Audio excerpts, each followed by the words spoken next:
Assalamu alaik Zainal Anbiya. Assalamualaikum Ustaz. Waalaikumsalam warahmatullahi wabarakatuh. Saya mau bertanya, saya punya teman yang bekerja di salah satu bank. Dia sebagai teller yang input data nasabah, yang dimana data selalu berbeda, ya, dimana data selalu berbeda sama punya kepala cabangnya. Yang di sana terus dia timbul kecurigaan terhadap bank. Di sana terus dia bertanya sama beberapa pegawai di sana, dan ternyata benar kalau kepala cabangnya di sana. Anda banyak mengulang kata di sana, pepeo gitu ya. Baik, ya kita teruskan. Beberapa pegawai di sana dan ternyata benar kalau kepala cabangnya di sana korupsi dan pegawainya hampir semua tahu akan hal itu. Terus apa yang bisa saya lakukan? Apa yang bisa dilakukan teman saya Ustadz? Apa harus berhenti dari bank itu atau dia harus memberitahu para nasabah kalau sudah terjadi kecurangan di bank sana? Mohon pendapatnya Ustadz. Secara singkat, teman Anda mengetahui ada praktek yang tidak benar di tempat dia bekerja, apa yang harus ia lakukan? Sebagai seorang muslim dalam situasi ini, kita diingatkan oleh Nabi SAW sejak 15 abad yang lalu. Dan pengingat dari Nabi tentunya berupa petunjuk dari Allah Subhanahu wa Ta'ala, karena Nabi tidak mungkin memberikan sebuah petunjuk dalam kehidupan kecuali atas petunjuk Allah. Wa ma yantiqu 'anil hawa in huwa illa wahyu yuha. Dan Nabi tidak berkata dengan nafsunya, tapi bimbingan wahyu yang disampaikan oleh Allah Subhanahu wa Ta'ala untuk diteruskan oleh beliau. Dalam hadis riwayat Muslim tersambung pada sahabat Abu Sa'id Al-Khudri dari Nabi SAW, beliau menyampaikan, man ra'a minkum munkara falyughayyir biyadihi fa in lam yastati' fa bilisanihi fa in lam yastati' fa biqalbi fa huwa adhaful iman. Baik, Nabi menyampaikan siapapun yang menyaksikan satu kemungkaran, ya, mungkar.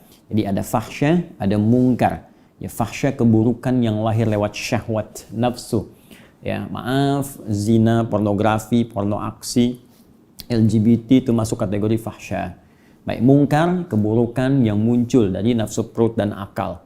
Ya, mencuri, korupsi, tadi perampok, membunuh, membegal, ya, berdusta dan semacamnya, itu mungkar yang diingkari oleh hati kita, yang ditolak. Nah, maka jika Anda menyaksikan perbuatan itu, falyughayyir, maka hendaklah Anda berpartisipasi untuk menghentikan itu. Merubah sehingga yang mungkar ditinggalkan, yang ma'rufnya datang. Maka apa yang pertama harus dikerjakan? Biyadi. Kalau dia mampu dengan tangannya. Tangan ini gambaran majas dalam bahasa Arab itu bisa diartikan kekuatan. Jadi seringkali di kalimat bahasa Arab itu banyak majaznya, banyak kiasannya. Karena ini menunjukkan tingkat bahasa dengan strata bahasa yang indah, yang tinggi. Ya, makanya Anda sering pernah dengar istilah begini, tangan di atas lebih baik daripada tangan di bawah. Itu kan hadis Nabi. Ya, al-yadul uliya khairum minal yadis sufla. Tangan di atas lebih baik daripada tangan di bawah. Artinya bukan tangannya di atas begini. Nah, jadi kalau ada peminta-minta, mintanya pakai tangan di atas. Bukan begitu maksudnya. Ya. Jadi memberi lebih baik daripada Anda seringkali meminta. Dijadilah pemberi. Jadi sukses untuk memberi. Nah, di hadis konteks mungkar ini pun, falyughayyir biyadi, rubah dengan tangan ini. Maksudnya kekuatan, ya, kemampuan. Jadi kalau Anda punya kemampuan, rubah dengan kekuatan Anda.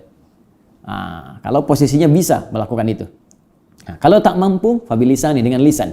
Ingatkan, ya, sampaikan. Kalau Anda punya kemampuan, tadi kepala cabangnya di atasnya, ya, sampaikan saja. Ya, bahwa ada sesuatu yang tidak tepat. Kalau dirasakan misalnya sulit, maka Anda mencari jalan lain. Nah, misal Anda infokan kepada bagian di atas kepala cabang itu. Ya, misalnya ke pusat, ya, Anda sampaikan datanya.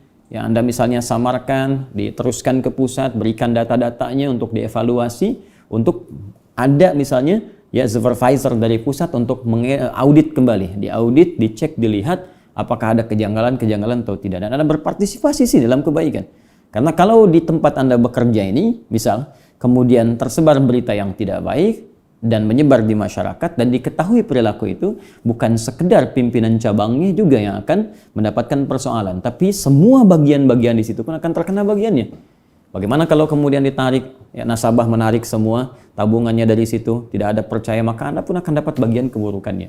Karena itu ada beberapa keburukan-keburukan itu yang keras diingatkan, bahkan diberikan sanksi, ancaman sanksi yang kuat di dalam Islam, karena dampaknya bisa menyebar kepada masyarakat bahkan yang tidak berbuat. Ya, bahkan yang tidak berbuat. Dan ini sebetulnya sudah logis dalam hukum positif kita pun seperti itu. Ya, kenapa narkoba misalnya hukumannya lebih berat? Kenapa pembunuhan itu berat? Ya, kenapa hukumannya begitu tinggi dan berat? Karena memang dampaknya kepada orang lain itu bisa luas. Nah, karena itu dalam Islam zina itu ancamannya kuat. Pembunuhan ancamannya sangat tinggi. Kenapa? Karena dampaknya itu begitu luas.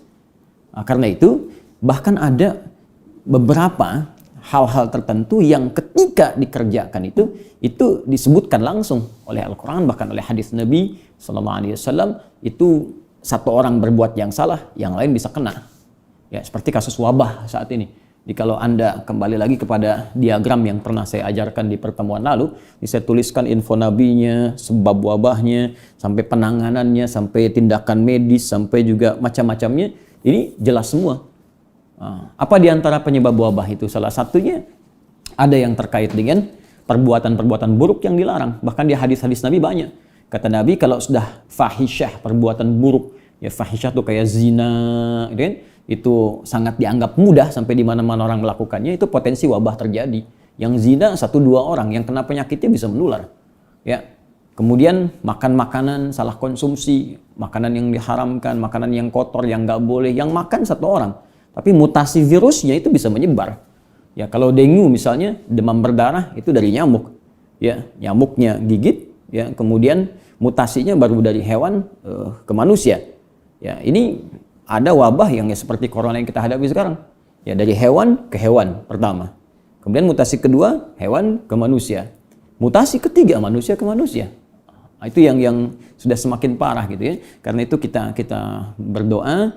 Pertama berikhtiar tentunya supaya semua ini bisa diatasi, kemudian berdoa kepada Allah Subhanahu wa taala. Jadi yang tadi jangan dibiarkan. Ya, Anda bisa melihat tingkatan iman Anda di mana. Kalau Anda mampu sampaikan kepada pimpinan dengan cara yang paling baik, cara paling bijak, dengan niat yang tulus, bukan niat untuk menjatuhkan tapi niat mengoreksi. Karena semua pekerjaan kita kembali kepada niat. Ya, jadi itu bagian pertama. Kalau tak mampu Anda dengan lisan, ya, sampaikan kepada teman-teman yang tahu tadi, ya. Kemudian kalau tak mampu pula dengan hati, tapi itu serendah-rendahnya iman. Tinggal ditanyakan iman Anda berada di tingkat yang mana. Jangan sampai tidak ada iman sama sekali. Wallahu taala alam bissawab. Allahumma salli wa sallim wa barik alaihi wa ala alihi